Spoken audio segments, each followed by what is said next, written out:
Magnanakaw, magnanakaw si Marcos. Kurakot, kulong na yan, mga kurakot,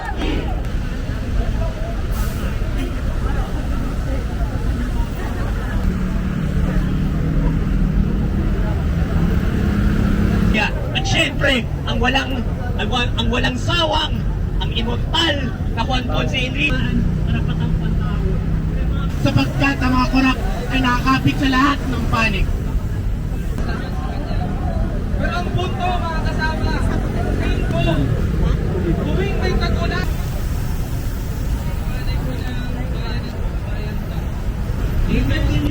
bilyon ang sinukulimbat sa pulisan ng mamamayan. Hindi sila patas makipaglaban. Ang mga mamamayan ay nagtatrabaho umulan man o umaraw habang sila nagnanakaw. Kaya ngayon, ipinapakita namin sa inyo ang galit ng mamamayan. Makiiba ka! Huwag matakot! Huwag matakot! Makiiba ka! DPWH! Kurap! Kurap! DPWH! Para bubuksan itong programa, tinatawagan po natin ng Secretary General ng Kalayaan kontra korupsyon. Napapangunahan ni Simon Lim. Mga Pilipino, tayo'y nandito dahil ang ating bansa ay hindi na ang bansang inimahe ng ating mga bayani. Ang kanilang pangarap ay malinaw. Isang bansa na pinapatakbo ng mga tapat, simple at mga nasyonalistang Pilipino. Isang bansa na kung saan ang bawat isa sa atin ay may pantay na pagkakataon upang mabuhay ng simple, marangal at may tangal. Ngunit nasa na tayo ngayon? Ang pangarap na iyon ay nananatiling pangarap. At kung susuriin natin ang kasalukuyang sitwasyon ng ating bansa, tila ba ang pangarap na iyon ay imposibleng makamit? Sapagkat ang ating gobyerno ay pinasok ng mga magnanakaw, ng mga ganit na walang ginawa kundi sipsipin ng dugot pawis ng taong bayan, mga talangka na walang ginawa kundi ang tali ng buong bansa sa baba. At higit sa lahat, mga traitor sa ating nasyon. At ano ang pinakadakilang panlilin lang na pinapahiran natin sa ating bansa? Ang ipaniwala sa maraming Pilipino na ang korupsyon ay base sa kulay, na ito ay nasa pula lamang, nasa berde, nasa dilaw o nasa rosas. Pero alam naman natin lahat na yan ay isang malaking kalokohan dahil ang mga korap ay walang kinakampiang panig, walang ideolohiya, walang partido, walang paksyon, dahil sila ay mga sinungaling na walang prinsipyo. Sila ay mga sinungaling na ang kulay lamang nila ay ang kulay na kanilang sariling bulsa, at ang loyalty nila ay hindi nasa bansa kundi nasa kanilang sarili.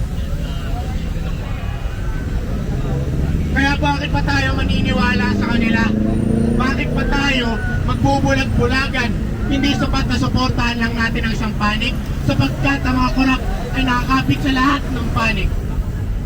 Mga Pilipino, ang ating tungkulin ay malinaw. Tayong mga Pilipino ay may banal na responsibilidad na ipinasa sa atin ng ating mga ninuno. Alagaan, protektahan at itaguhin ng Pilipinas tungo sa kadakilaan. Hindi tayo nandito para simpleng maghingi. Pag makahawa, lumuhod, nandito tayo para singilin ang gobyerno sa justisya. At kung ang gobyerno ay patuloy na magiging palpak, kung patuloy na magiging tahanan ng mga magnanakaw, tayo mismo ang gagawa ng paraan para ibalik ang gobyerno sa kamay ng taong bayan. Tayo mismo ang gagawa para sa pagsupit ng gobyerno nito. At gagawin natin ito sa elektoral na paraan o sa pagsunod sa yapak ni Bonifacio o ng mga Pebrerong revolusyonaryo. At tayo ang magtatagumpay dahil ang imposible ay wala sa buong malalim ng mga Pilipino. Mabuhay ang Pilipinas! Mabuhay ang Pilipinas! Ang tao, ang bayan! Ngayon ay lumalaban! Ang tao, ang bayan! Salamat Simon Lim, inigido ni Simon Lim na ang landas na revolusyonaryong pakikibaka ng mga Pilipino ay hindi pa natatapos at kailangan pa nating ipagpatuloy. Makibaka! Huwag matakot! Huwag matakot! Makibaka! Para po sa susunod na tagapagsalita, sinatawagan po natin si Omar Baliw. Ang rapid minister.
yan! Mga kurakot, kulong na yan! Mga kurakot, kulong na yan! Mga kurakot, kulong na yan! Mga kurakot!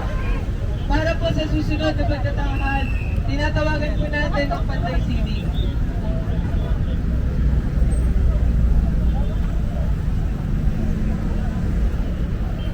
Makitakot! Huwag matakot! Huwag matakot! Makibaba! Tinatawagan po natin si Vidro mula sa Panday Sining.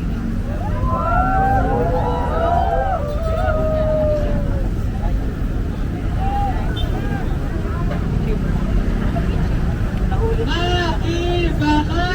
Huwag matakot! Huwag matakot! Makibaba!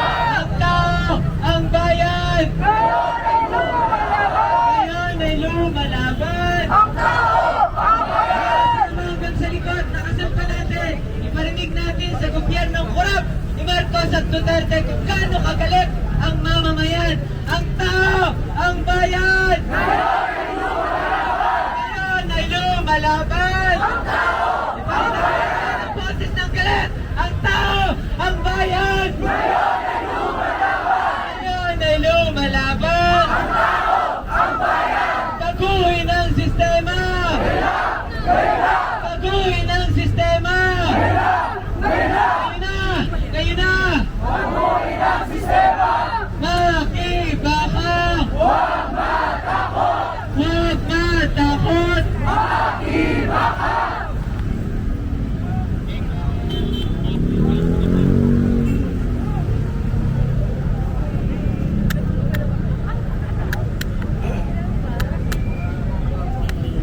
Makibaka! Huwag matakot! Pero ngayon, hindi natin lang tulungan natin ang tablado na para makasita natin. Siyempre, mga kasabi dito. Siyempre, maraming salamat sa mga sumama sa atin na nandun sa itong mahaba kasaysayan ng mga gagawin pa natin sa mga susunod. Sa mga susunod, hindi lang gusto tayo magkakasama sa mga rally, pati sa iba't ibang mga aktibidad sa mga community natin, sa mga pakikipag-aralan, pakikipagtulungan sa mga kapwa natin, at syempre sa pag-organisa sa kanila para ipaglaban yung mga karapatan nila. Syempre tayo dito, hingin na sa atin, lumalaban dahil sa mga kapalpakan sa flood control, iba yung mga ganyang bunga ng korupsyon at sa ito mga tapos sa kahirapan natin sa hanap buhay bilang mga manggagawa, bilang mga mag-aaral, bilang mga syempre na nabubuhay sa lipunan natin na to. At syempre mga kaibigan natin hip-hop dito, maraming salamat sa pakikiisa. Ngayon 13, ngayon 14, sa iba't ibang mga araw pa, lalo sa 21. Ay syempre magkakaisa tayo doon, ipapakita natin yung ugat ng hip-hop. Syempre, nakadikit na sa socio-economico ng mga panglipunan, mga problema na dinanas doon ng mga natin, ng mga nauna sa atin sa ibang bansa, tumatago sa Pilipinas. Bagaman yung kasaysayan ng hip-hop sa Pilipinas ay medyo malungkot dahil sa, alam niyo yun, sa banagaling ng hip-hop sa Amerika, di ba? Ayun, niyo-colonize tayo ng Amerika, tapos maraming base militar ng Amerika dito. Baka sa kanila pa naggaling eh. Pero kita nyo naman, dahil yung hip-hop mismo, galing sa nakikibaka ng mga mayan. Bumabalik sa mga lansangan, bumabalik ng masa, at gagamit natin sa mga natin, sa mga araw-araw natin na mga laban. Panawagin natin mga kibaka sa buhay. At napakita sa mga arts natin, hindi na sa mga pagkakataon natin, hindi sa pagkakagawa ng mga street arts, pati sa mga ginagawa natin sa buhay mismo, lifestyle yan, hip-hop eh. Hindi na lang basta art. Kaya kayo, maraming salamat sa mga nakisa sa atin, na mga tropang hip-hop dyan, mga magagawang hip-hop, mga kumatayang hip-hop, yan sa mga iba't ibang mga pinagalingan na tropang hip-hop din. Ayun, magkita-kita pa tayo sa mga pagkakatuhan, tutulan natin itong mga problema sa korupsyon na syempre, sa mga niyan, sila Marcos, saka Duterte, noon pa lang. Ayun po, maraming salamat po sa ating lahat. Ngayon ay lumalaban! Marcos Duterte, walang pinag-iba!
Sinipa ng taong bayan ang kurakot na Bong Revilla. At syempre, ang walang sawang, ang immortal na Juan Ponce Enrile ay tuluyang hindi na nakabalik sa Senado. Ano ang ibig sabihin po nito? May dangal ang taong bayan, may dangal ang Pilipino. Alam natin kung ano ang tama at mali. Alam natin kapag korap, sinisipa nila, ginagawa natin ang tama. Ang kailangan lang ay patunayan at maging malinaw na kung ano man yung ginawa ng mga nangungurakot.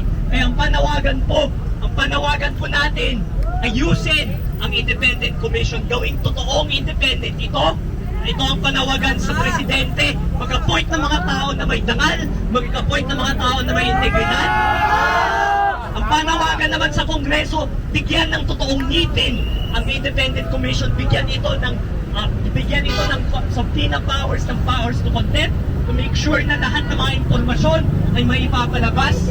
At sa lahat ng mga politiko, gawin nyo ang spirit of the law, ilabas nyo ang mga salin nyo para makita lang lahat kung ano ang inyong tinatago, para makita ng lahat kung ano ang totoong anyo ng inyong buhay.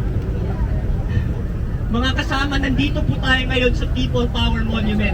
Ito po ay simbolo ng uri ng pakikibaka ng Pilipino, ang mapayapang pakikibaka. Alalahanin po natin, kapayapaan ang nagpatalsik sa diktador, hindi karahasan. Ang buong mundo dumadaan sa isang moment po ngayon. Tinitingnan natin ang ating lipunan, nakikita natin ang kurakot at tinatanong natin ano yung pwedeng gawin, ano yung dapat gawin para tuluyan ng matapos ang kwento ng katiwalian dito sa Pilipinas at sa lahat ng demokrasya sa buong mundo. Hinahanap ng mundo ang halimbawa ng Pilipinas. Hinahanap nila kung paano tayo makikibaka, kung paano natin solusyonan ang problema ng katiwalian habang tinataglay pa rin natin ang ating mga values, ang values ng demokrasya, kapayapaan, karapatang pantao. Kaya mga kasama, masasabi ko po, iba-iba po ang mga grupit na nagkarali po kayo.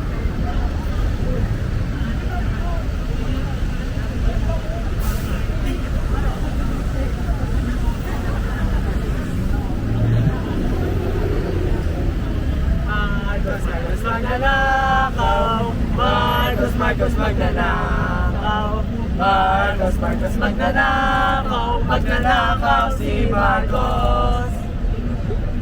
Thank you. Isa pa. 1, 2, 3, go.